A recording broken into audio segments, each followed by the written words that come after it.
Sagittarius, some messages for the month of March, what you can expect, what's coming in, what the energies are showing me right now for your month.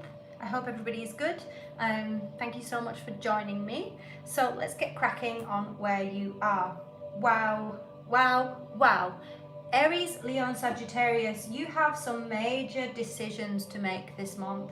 I mean, no less it is Venus retrograde, no less we are having some transits in the we've never seen before, like Neptune going into Aries at 0 degrees.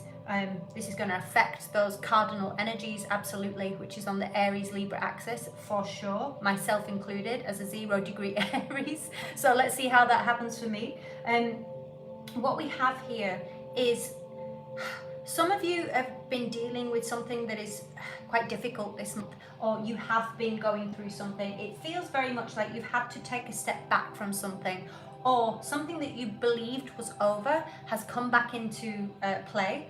And it could have caused a bit of chaos in your life. Now, what I am seeing, we've had the Lovers, I think, in every single reading here, which for me is always about like divine union, coming back to the Lovers, you know, it's that divine energy. It's the connection that is, you know, I do believe that people are coming back into divine union this year, and it feels very, very potent. But it's something that was never finished, and it's still not over. There's still some sort of limbo here, even though there is an energy here of the Ten of Swords.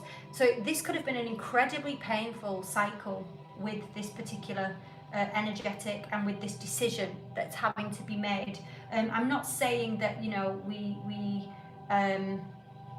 choose to remove ourselves from, you know, our soulmates and this kind of thing, because we do have here calling in your soulmate, okay? And we do have playfulness. So it's not all doom and gloom, but we are here going through a transformation. We're being asked to embrace the tender transition between the past and the future possibilities, and be illuminated by the transformative butterflies. So some of you could be seeing butterflies right now. I'm feeling that very heavily. Butterflies, birds, anything that is, anything that represents transformation, phoenixes, this kind of energy is very, very potent right now. And I'm feeling it myself, like there's so much transition going on. But there is an energy here of not allowing something to be transformed. So you're being asked here to take the messages that you're receiving. So if you're feeling like you know something should end, you need to take the initiative to do so. Because I do see here there is this manifestation. The moment that you allow whatever this was that kept you trapped, I feel like some of you, you're in a circumstance where you may have had a choice to make, right? And now you're at the crossroads of that choice right now. And I do believe that the choice that you do make is going to be successful, but I feel like some of you, it's going to be a choice that you make for yourself, and it could even be that you end up becoming independent. So even if there was a karmic circumstance here in the past that you had an option with, and there was this future possibility, I feel like whatever that was had kept you trapped in a cycle a little bit. A karmic loop is what I'm seeing here, and it was you trying to balance out. We've got twos here, we've got the Justice card. I feel like you're trying to balance something, but there's this unclear energy of where this is landing right now in this month. I feel like if you want answers, the answers are not going to come yet, because you're going into a cocoon stage. So for some of you, going back through another part of a spiritual awakening, but I do feel like once you take control of your energy here and allow this transformation to happen, rather than, you know, it could even be that someone isn't allowing a transformation to happen. We've got the Death card reversed. This really does represent somebody not wanting to end something, but we've got Ten of Swords here. So it's almost like something, this decision, this big decision that needs to be made, whether this is ending a cycle that's been upsetting you, ending some form of karma to come into this brand new loop. Because obviously, you know, once we let go of one thing, oh my goodness, and we've got the Lovers at the bottom of the deck here as well. I keep getting the Lovers. There's so many divine unions coming back in here, calling in your soulmate. I feel like some of you, You may be in a circumstance, look, we've got 10 of swords at the bottom of there as well. Okay, we've got Aquarius energy, we've got Pisces energy, we've got Cancer energy, we've got Scorpio, Gemini and Libra here. So some of you could be dealing with those signs right now. There is a new cycle, right? So, right, this is very specific for some people. You may be dealing with a divine counterpart, and this divine counterpart, you're not letting it go. But it's because you think that this person is a divine counterpart. But actually, the moment that you let go and become solo from this and allow it to end is when the new journey begins and you actually meet the real counterpart. There's some element here of the unknown. Look, it's like whoever this is, it's an illusion. For some of you, there's been an illusion of somebody.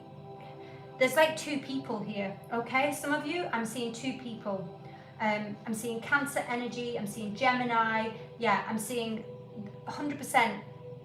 The moment that you let go, I think whoever this is for, it's very specific, but the moment that you let go of this perceived person, because there are two people here, this is very specific, this particular part of the reading, it's very specific.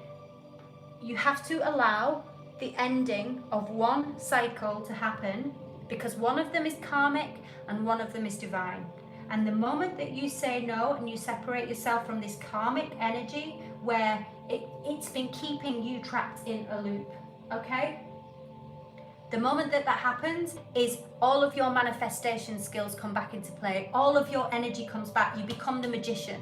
You become the alpha and the omega. Because look, we've got the fool and we've got the magician. That's the 0 and the 1. That's the beginning, right? And it's manifesting. So you're bringing things back into the ether the moment that you allow this transformation to happen.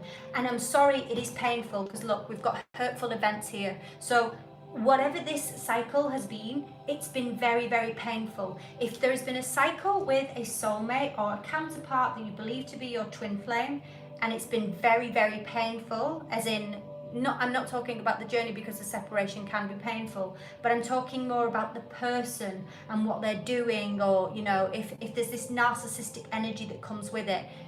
That is not your divine counterpart. This is an illusionary karmic cycle that has to end. And once that ends, you are going to go into that metamorphosis this month. And I feel like a lot of us are doing this anyway right now because it's Venus retrograde. We're going into introspection. The new journey will start. And we've got, look, frost of stillness. Embrace the frost of stillness, where the realm of, what does that say?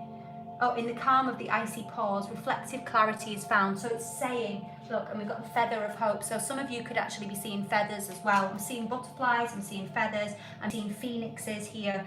We are rising from the ashes. So some of you have got Scorpio quite heavily in your chart as well, or you are dealing with a Scorpio.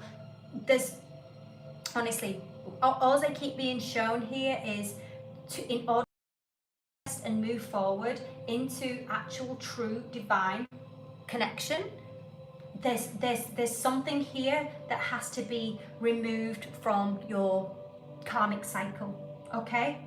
And it has to be done from a place of love, from a place of self-sufficiency. So the moment that you become successful in being self-sufficient, you become the magician, you become the master manifester in your life.